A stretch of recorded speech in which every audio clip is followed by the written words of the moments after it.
감사합니다. 우리 중직 되시는 분들 다 하나님 축복 많이 받을 수 있기 바랍니다. 여러분들이 누구보다도 더 잘해야 되고 또 하나님께도 더 많은 복을 받으셔야 되고 더 행복을 누리며 사셔야 돼요. 중직은 그래야 되는 거예요. 그래서 아닌 분들이 좀 서운하게 들릴 수는 있겠지만 그래도 우리 교회 중직 되시는 분들이 역할도 대단하고 축복도 대단하고 또 세상을 살아가는 행복도 대단하고 그러기를 축원합니다. 오늘 말씀 강의 제목이 뭐예요? 그래요, 행복이에요. 조금 좀 반의적인 그러한 제목입니다만은 아무튼 행복이에요. 여러분 행복합시다. 우리 한번 인사 한번 할까요? 행복하겠습니다 하고 인사하겠습니다.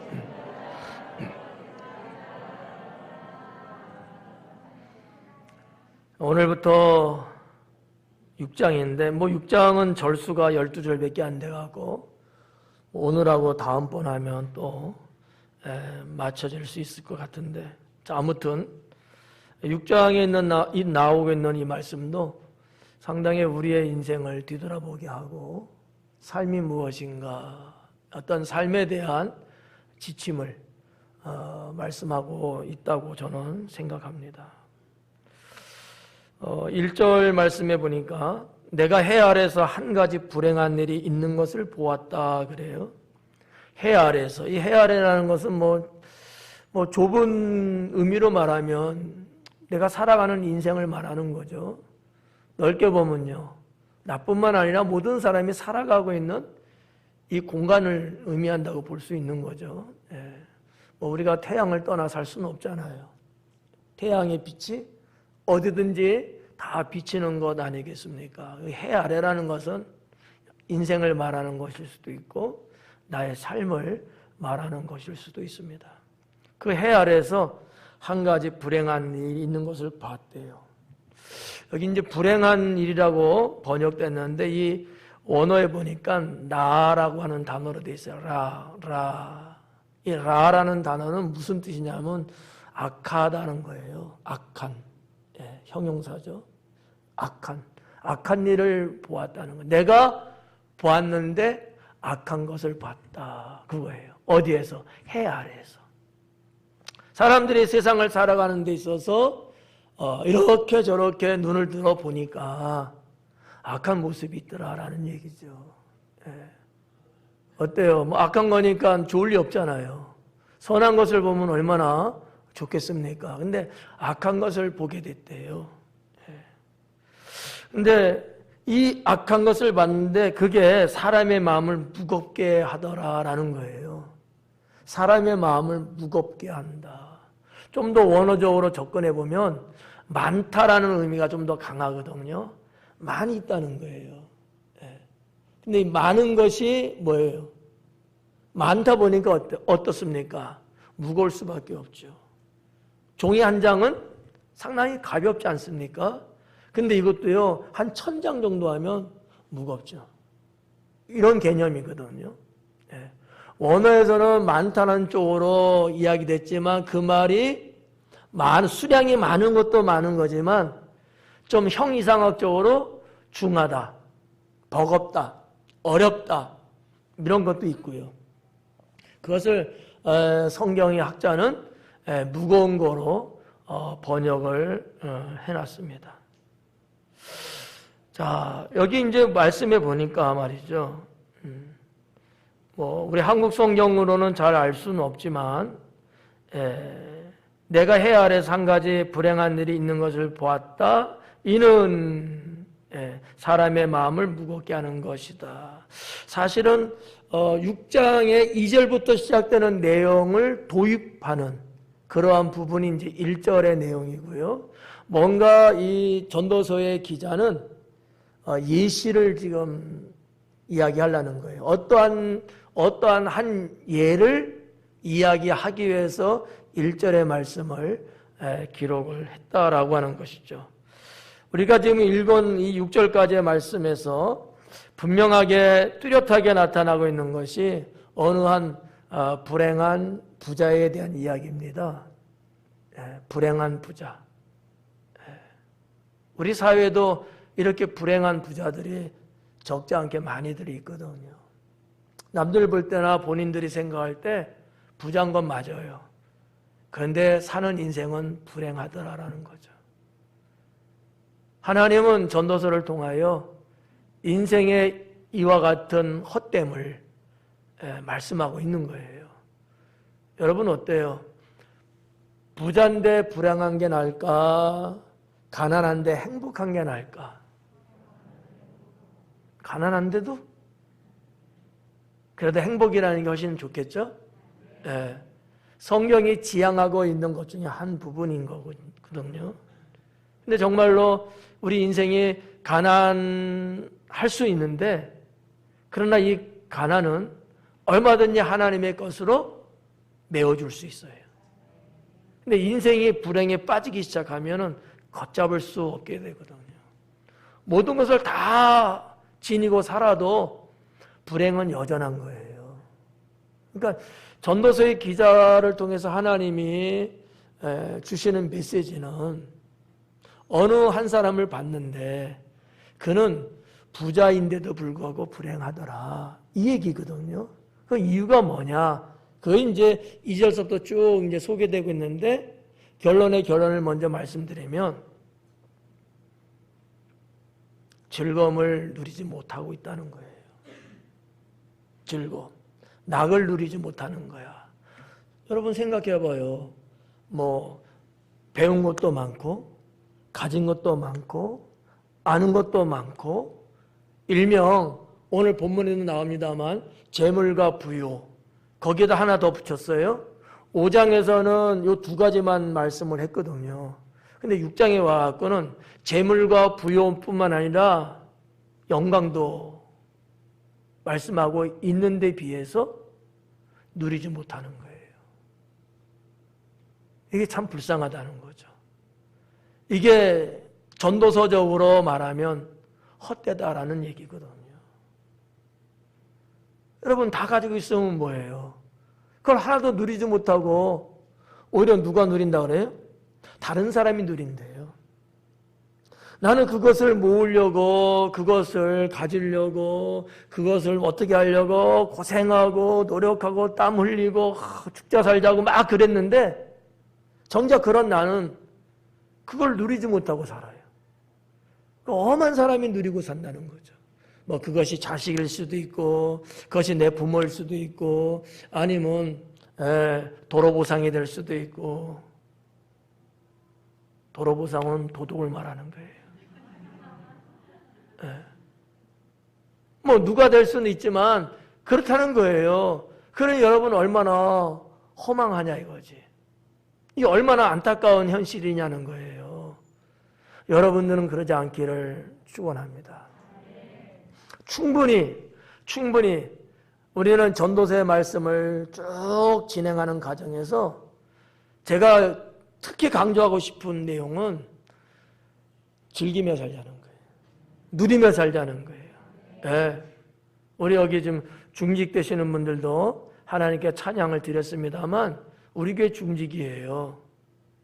중직이면 중직으로서의 영적인 것을 많이 누리셔야 돼요. 그렇잖아요. 임명은 중직이 됐는데 중직으로서의 즐거움이 하나도 없는 거야. 내가 중직으로서의 행복이 없어. 중직은 중직인데 내가 중직 맞아? 할 정도로 아무 관련성이 없다고 한다면 이게 얼마나 헛되고 얼마나 불행하냐는 거죠.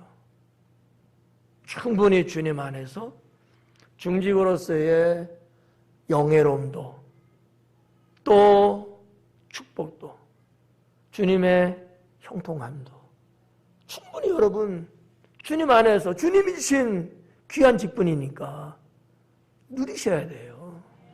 예, 그래서 주님의 일을 할 때도 내가 우리 교회 중직으로서 일하는 이 모양, 이 어떠한 능력도 충분하셔야 합니다. 네. 이런 어떠한 그 임팩트, 효과가 대단해야 돼요. 대단해야 되는 거예요. 그 자체가 뭐 하는 거예요? 즐겁게 누리는 거예요. 근데 말씀 이렇게 드려서 여러분 우리 중직들한테 죄송합니다만 예를 드리는 거니까 내 중직인데도 불구하고 별로 역할이 없어. 또 어떻게 보면 또 성도님들이 별로 나를 중직처럼 여기질 않는 것 같아. 뭐 이렇게 하더라도 나는 언제나 그 자리에 없어. 존재감이 없는 거예요. 그러면 중직이 뭐야 이게? 이거 아무것도 아니잖아요. 하나님이 내게 직분을 주시면 주님을 위해서 쓰라고.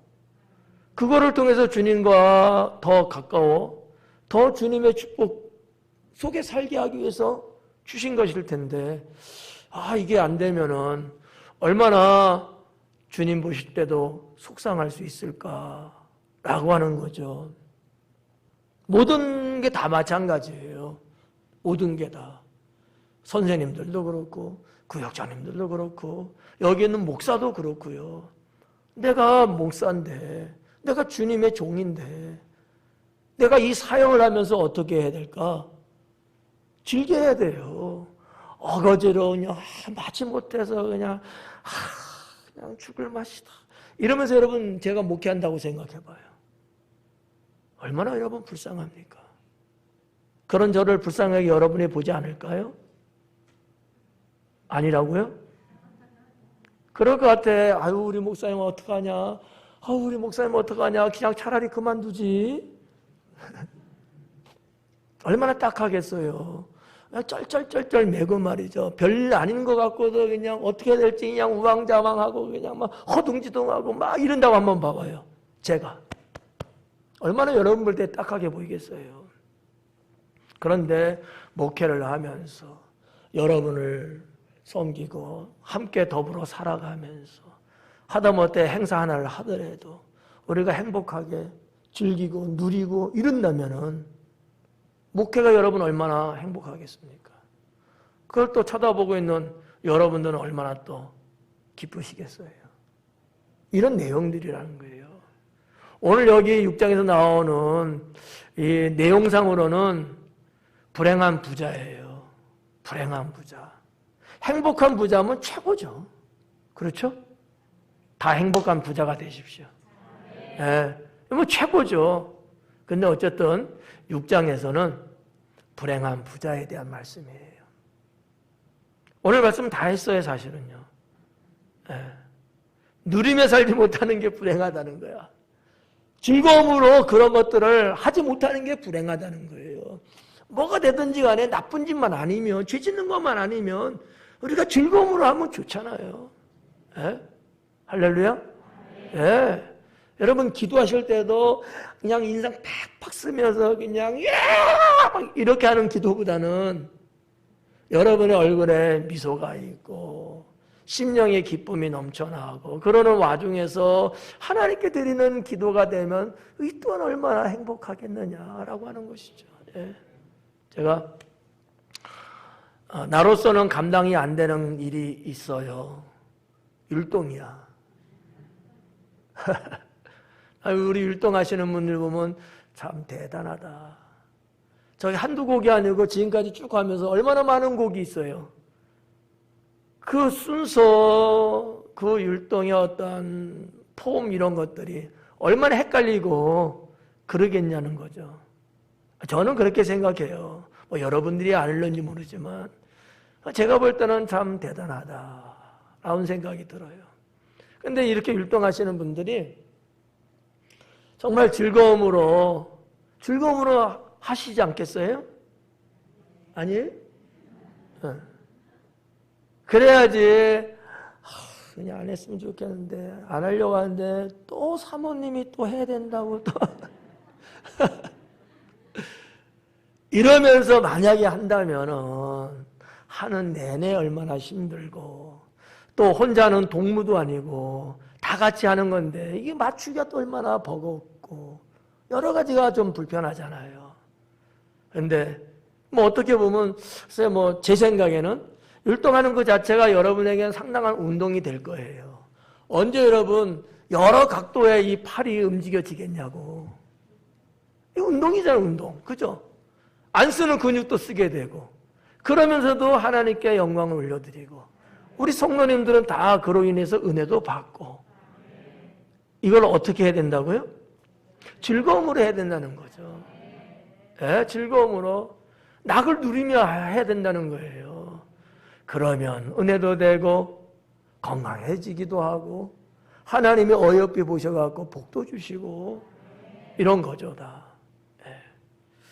자, 그래서 1절에 있는 내용이 6절까지 있는 내용을 먼저 하기 전에 이런 것이 있다라고 이야기를 꺼내면서 2절로 들어갑니다. 근데 저는 이 1절이 아까 다 결론적인 거라고 말씀드렸는데 이 불행한 부자, 이 불행한 부자는 왜 불행한 부자일까? 부자인데 저는 이렇게 생각해요. 더불어 살지 않아서 불행하다. 2절에도 들어가면 여러분 다 갖췄어요. 재물도 있고 부유도 있고 존귀도 있고요. 존귀라고 번역됐습니다만 영광이랄 수도 있고 영예라고 번역할 수도 있는 거거든요. 다 갖췄어요. 인간이 이 정도면 완벽하죠. 예. 백수를 누려요.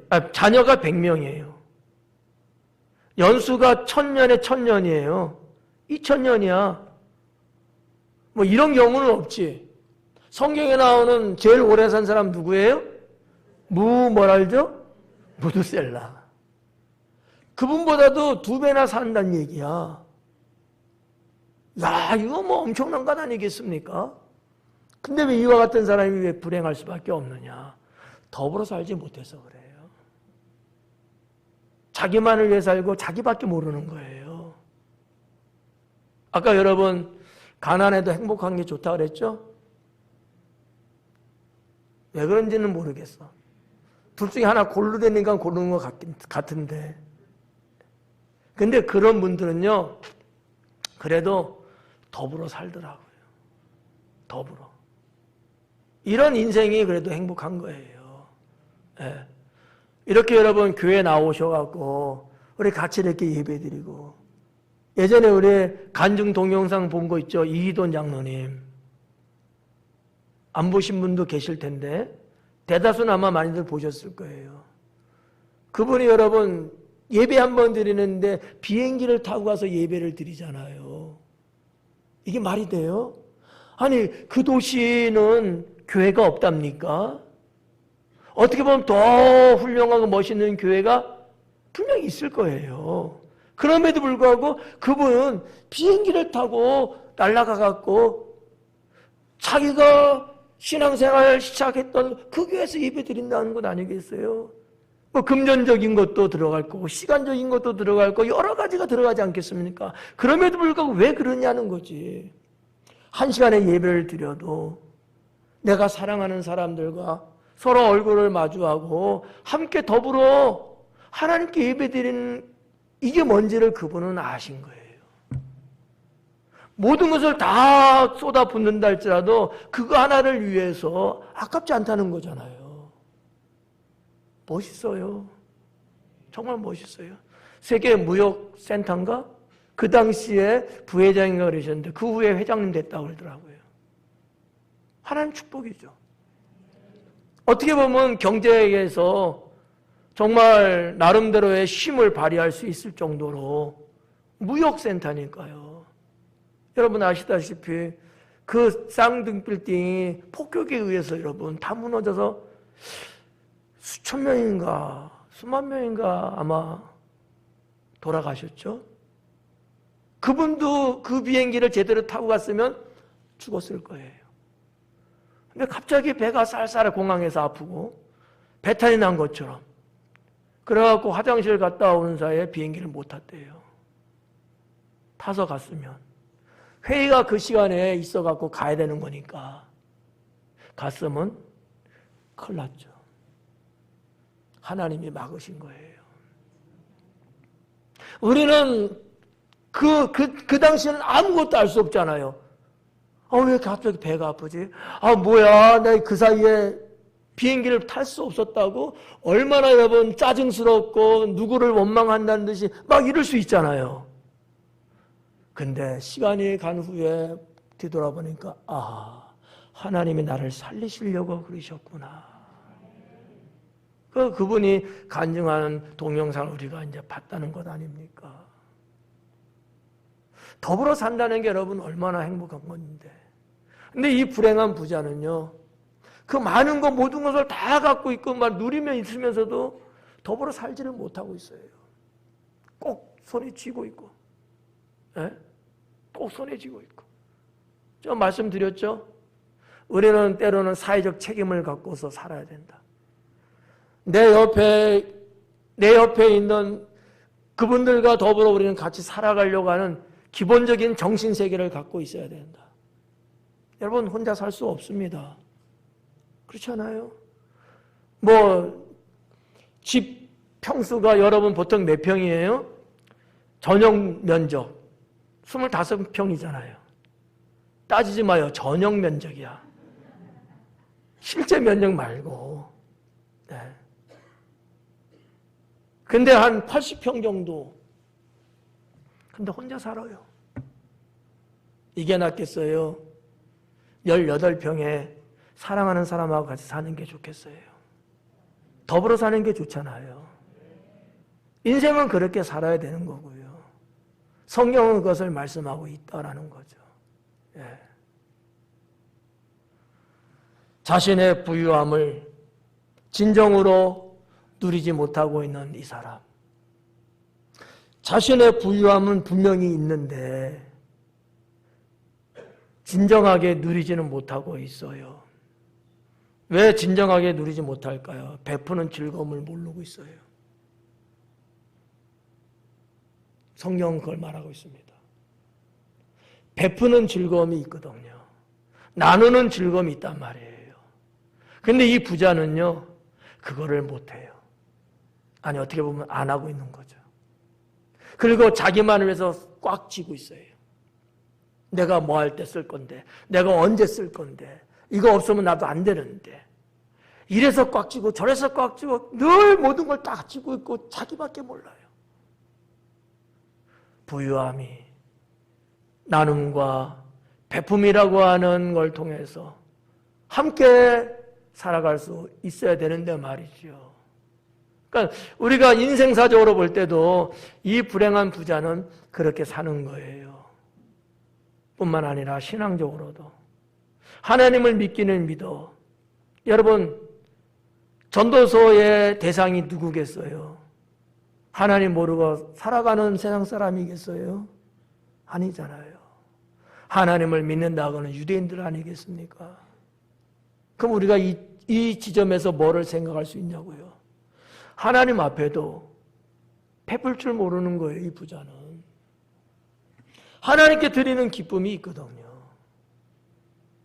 이건 말로 어떻게 표현하기는 어렵지만 이거 체험 없는 사람은 이해 못하겠죠.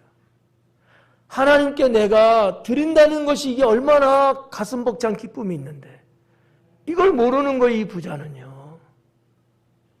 그러다 보니까 인생을 불행하게 살 수밖에 없더라라고 하는 얘기거든요. 자, 그러면 2절로 한번 들어가 볼게요. 어떤 사람은 그의 영혼이 바라는 모든 소원에 부족함이 없대요. 어떤 사람이에요? 어떤 사람? 누구를 지명한 건 아니고 그냥 어떤 사람이에요. 그의 영혼이 바라는, 그 사람이 바라는 모든 소원에 부족함이 없대요. 그럼 무슨 얘기입니까? 인생을 살면서 다들 소망을 갖고 있잖아요. 그 소망대로 되고 있는 사람이에요. 뭘 원하면 그게 촉 되고요. 바라는 게 있으면 그게 또 탁 되고요.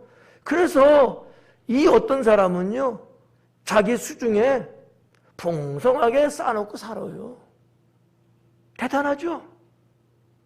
별로예요? 여러분 얼마큼 갖고 있어요? 제가 볼 땐 대단해요. 봐봐. 그 영원히 바라는 소원에 부족함이 없대.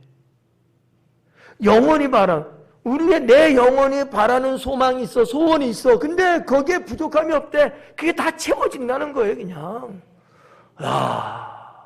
엄청나다, 진짜. 봐봐요. 그 내용이 뭐예요? 재물, 부요, 존귀, 하나님께 받았대요. 이 정도면 뭐가 걱정이겠습니까? 여러분은 어때요? 자, 재물, 부요, 존귀, 하나님이 여러분에게 주셨대요. 노멘이야, 아멘이야? 아멘이시잖아요. 이보다 더 좋은 게 어디 있습니까? 근데 그 다음이 문제인 거야. 받기는 받은 거예요. 여러분, 우리도 마찬가지입니다. 하나님께서 주셔서 우리도 받는 게 있어요. 그런데 그 다음에 나온 내용이 뭡니까? 하나님께서 그가 그것을 누리도록 허락하지는 않으셨대요. 소망하고 구하고 바라고 해서 주님이 말씀하신 대로 주시기는 주셨는데 나는 그것을 사용하지 못하고 누리지 못하도록 막으셨다는 거예요. 이게 웬 끔찍한 일입니까? 예? 여러분 인생의 이름은 어떨 것 같습니까? 안 좋겠죠? 말하기도 싫어요?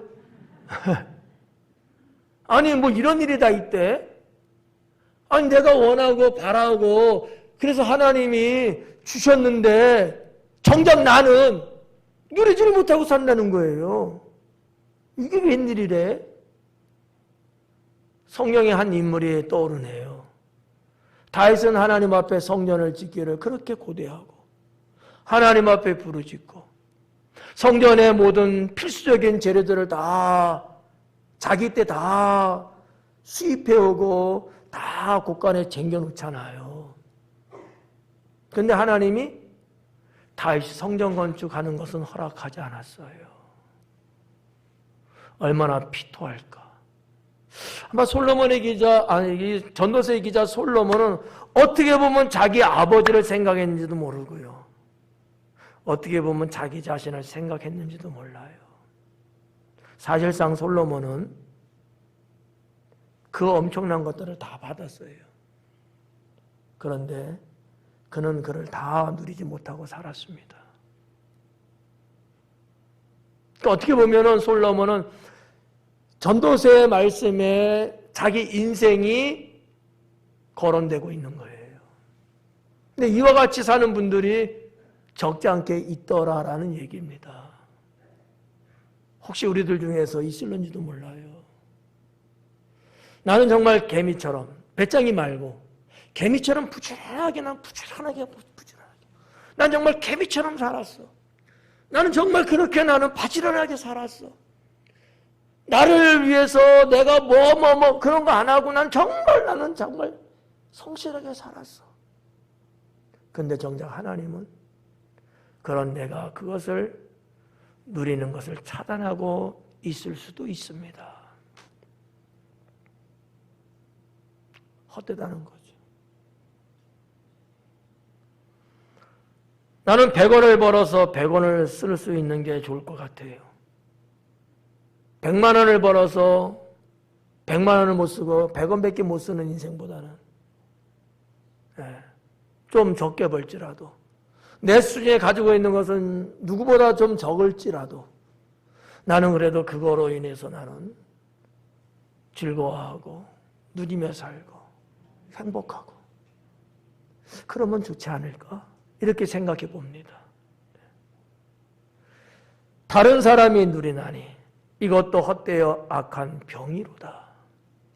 자, 오늘날에도 병이라고 하는 것 자체는요, 사람들이 좋아하지는 않습니다. 더군다나 고대 사회에서의 병은요, 자기 목숨을 걸어야 되는 문제거든요. 물론 그때에도 의사들이 있죠. 근데 의술이 그렇게 뛰어났겠어요. 거의 민간요법이죠. 예. 돌팔이도 많았을 거예요. 그러니까 병이라는 것은 인간에게 있어서는 무서운 존재입니다. 무서운 존재예요. 그래서 뭐 인류학자라든지 문학사들라든지 이런 사람들의 쓴 글을 읽어보면 말이죠. 인간은 병을 이기지 못하고 병 앞에서 다 죽었다는 거예요. 네. 우리가 지금 코로나 3년에 지금 시간을 보내고 있습니다만, 코로나 아니었으면 아직도 살아계실 분들이잖아요. 병 때문에 더 일찍 돌아가신 분들도 계시잖아요. 인간이 이 병을 지배할 것 같지만 지배를 못하고 있는 거예요. 그래서 어느 시대든 간에 동서고금을 막론하고 인간은 최대의 불안함, 최대의 적이 있다면 그건 병이라고 하는 거죠. 병. 여러분 뭐 화성을 가네, 뭐 우주를 개발하고 기지를 건설하네, 이렇게 과학 문명이 발달했음에도 불구하고 아직도 여러분 우리의 건강을 해치고 있는 병, 이거 해결 안 되는 병들 많잖아요. 병은 그런 거예요. 여기 지금 성경에 악한 병이래잖아요. 이게 얼마나 충격적인 표현이냐라는 거죠. 하나님께서 그가 그것을 누리도록 허락하지 아니하였으므로 다른 사람이 누리나니 이것도 헛되어 악한 병이로다. 죽음과 같다는 얘기예요. 내가 누리지 못하고 엉뚱한 사람이 내 모든 것들을 누리고 있다? 야, 이거 쇼킹할 일이죠. 여러분에게는 이와 같은 일이 없기를 바랍니다. 예. 정말 어처구니없는 사실이거든요. 3절에 보니까 사람이 비록 100명의 자녀를 낳고,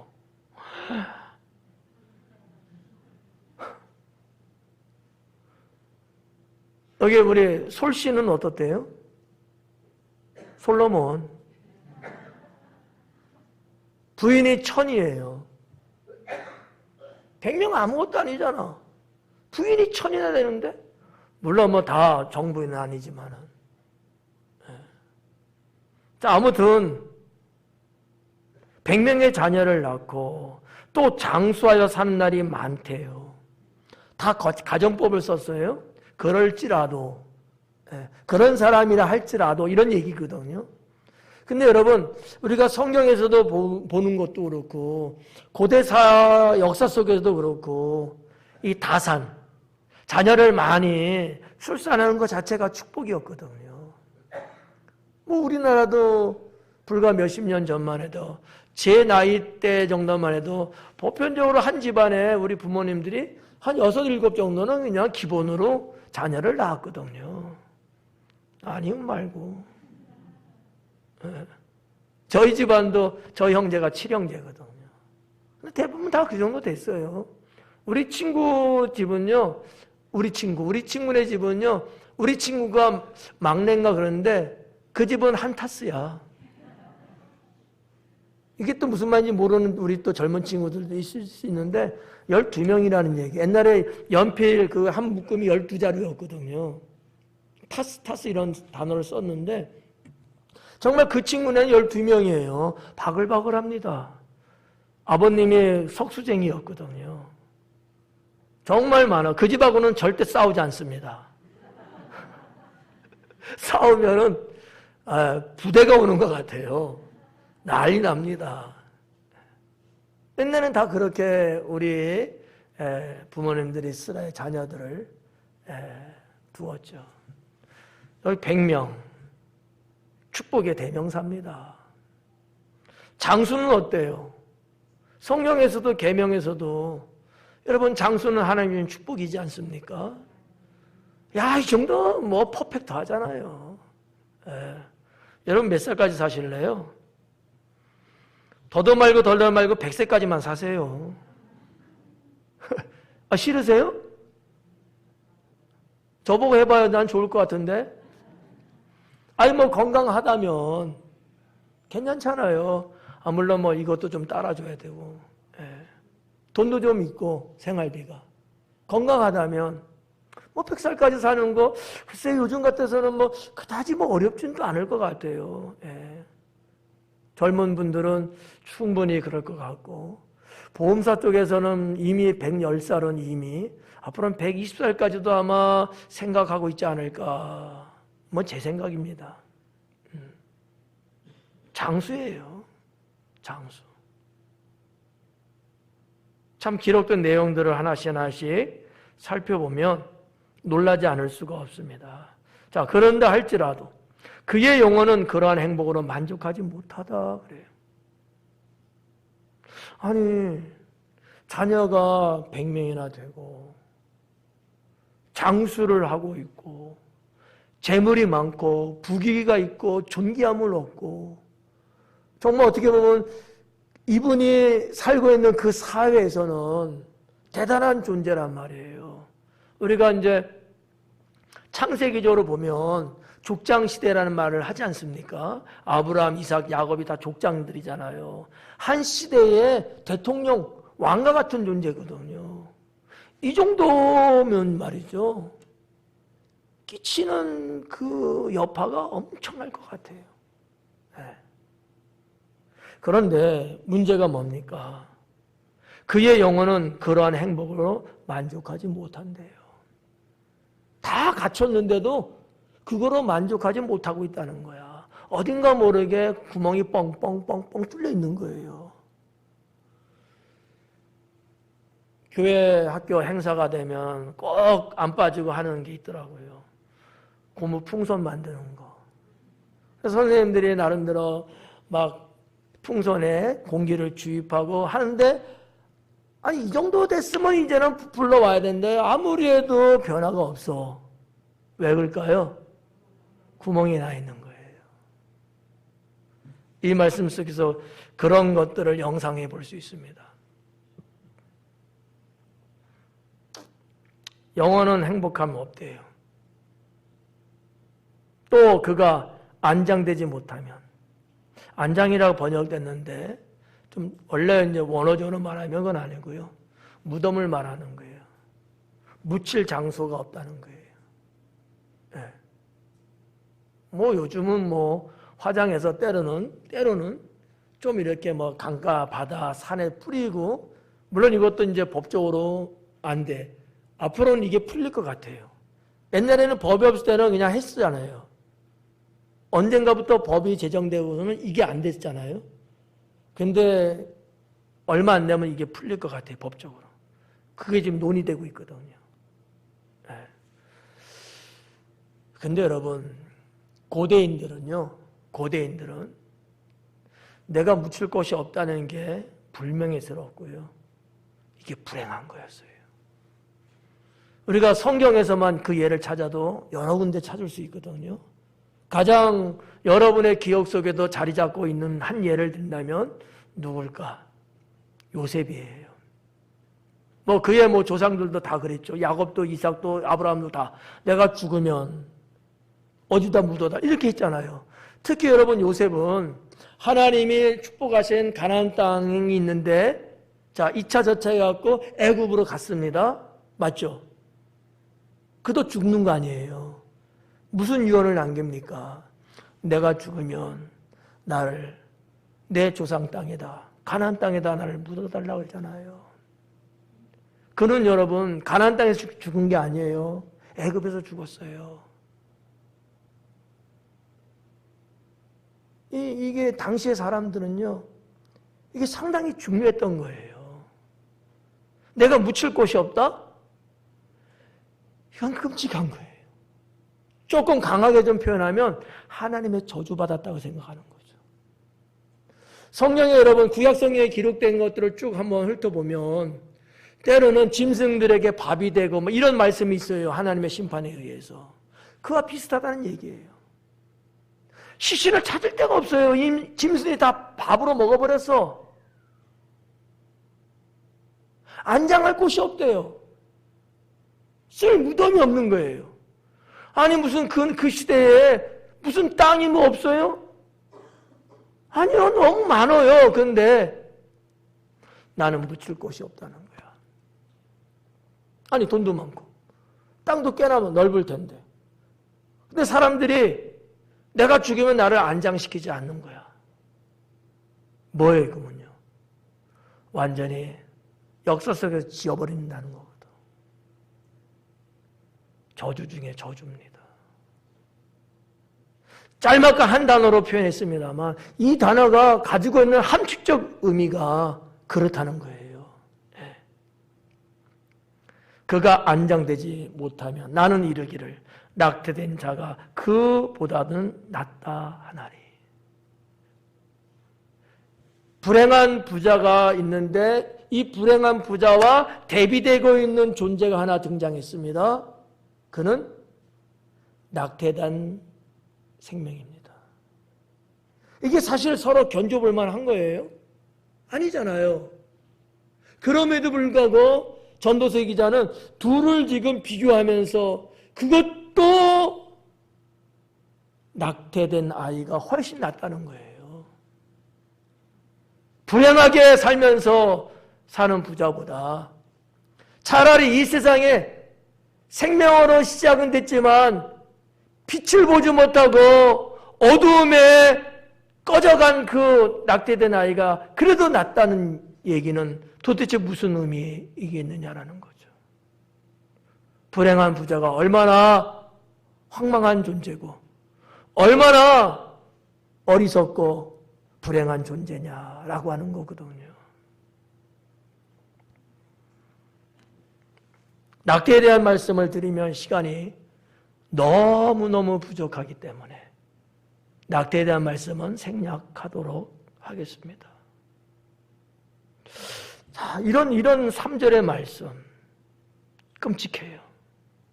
그 영혼은 그러한 행복으로 만족하지 못하고 또 그가 안장되지 못한다면 나는 이르기를 낙태된 자가 그보다는 낫다 하나. 여기서 말하는 그는 불행한 부자입니다.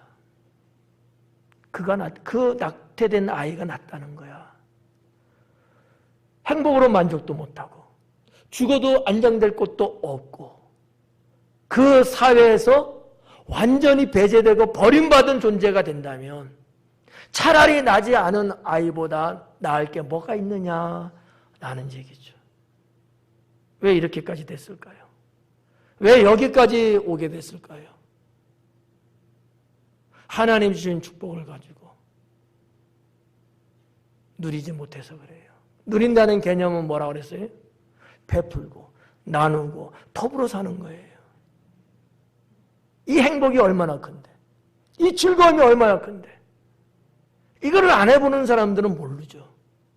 어리석은 거예요. 4절 말씀해 보니까 낙태된 자는 헛되이 왔다가 어두운 중에 가매.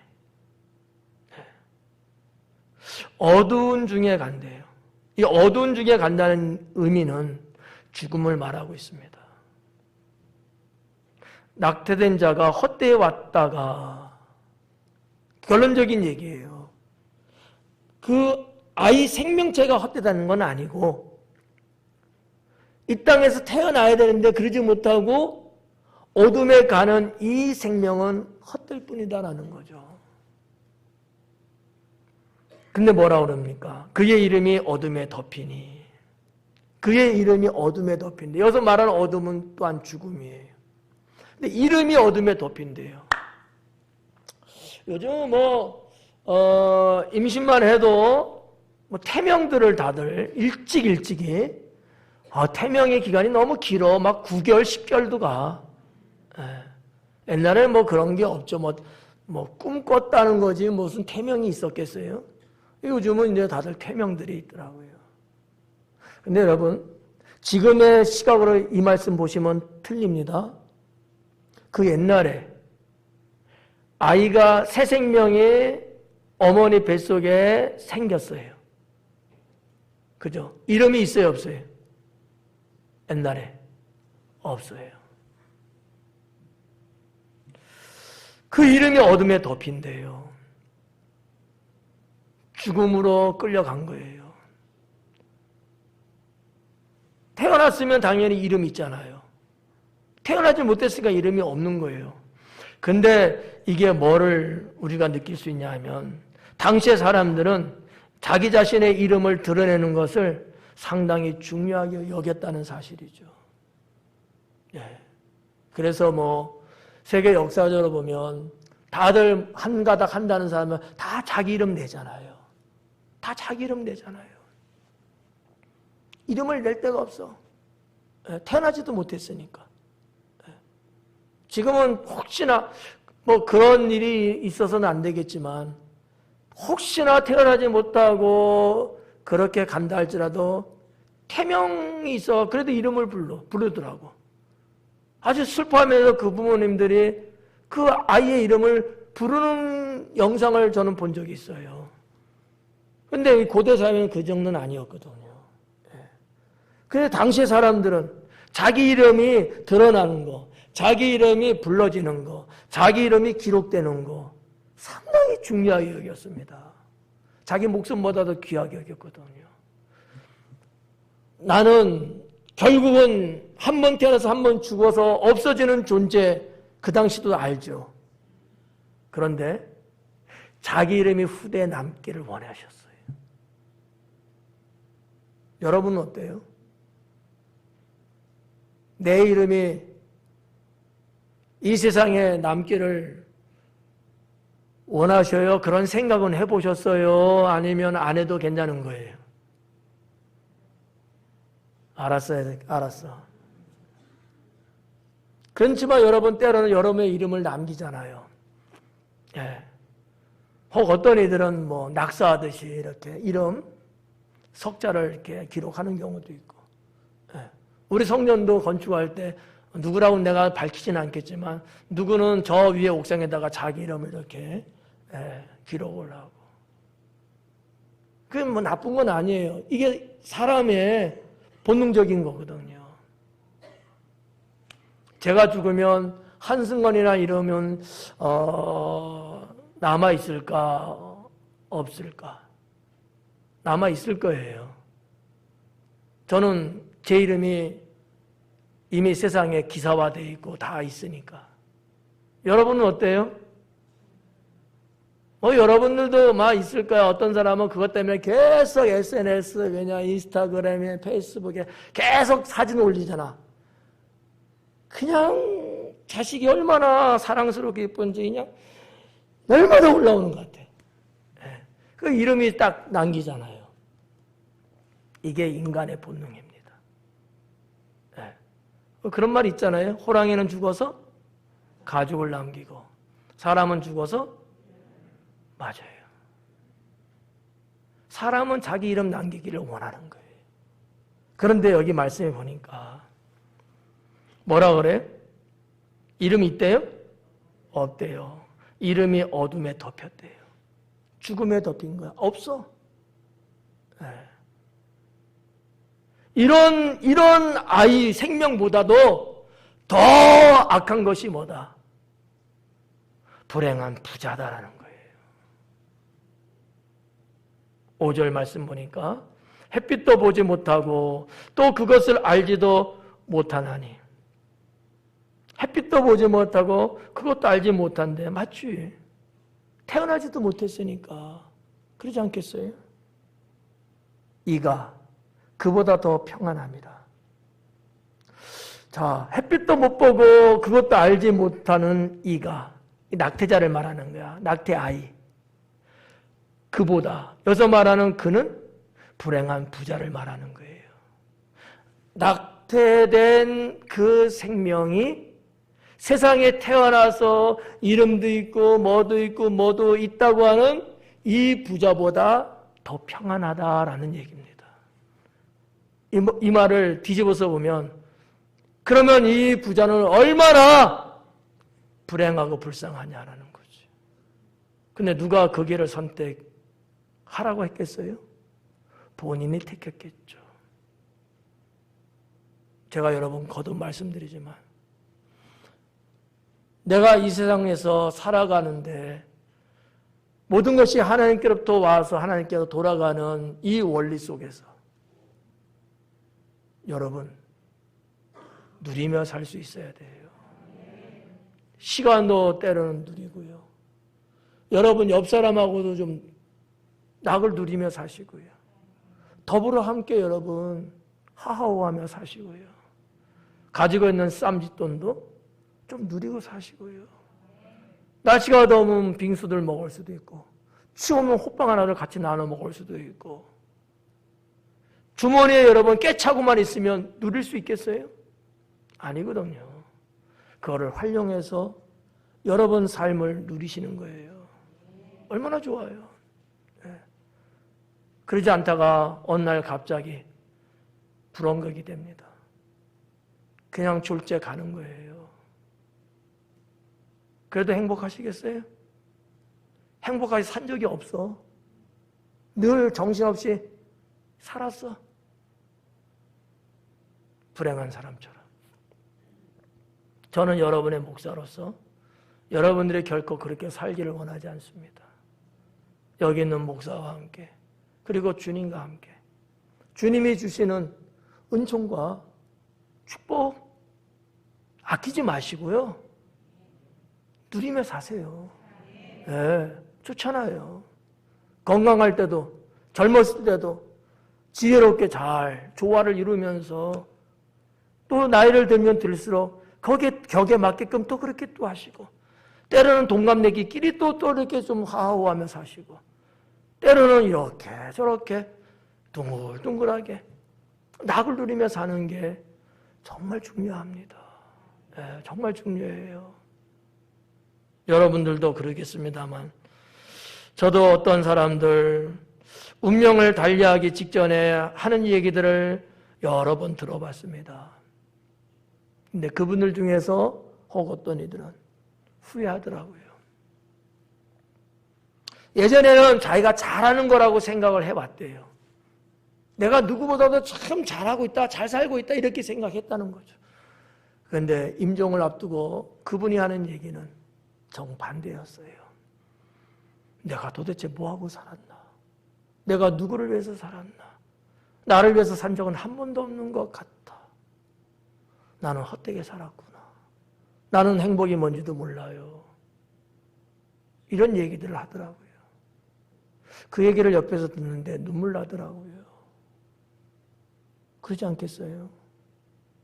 성도 여러분, 그렇게 살지 맙시다. 예.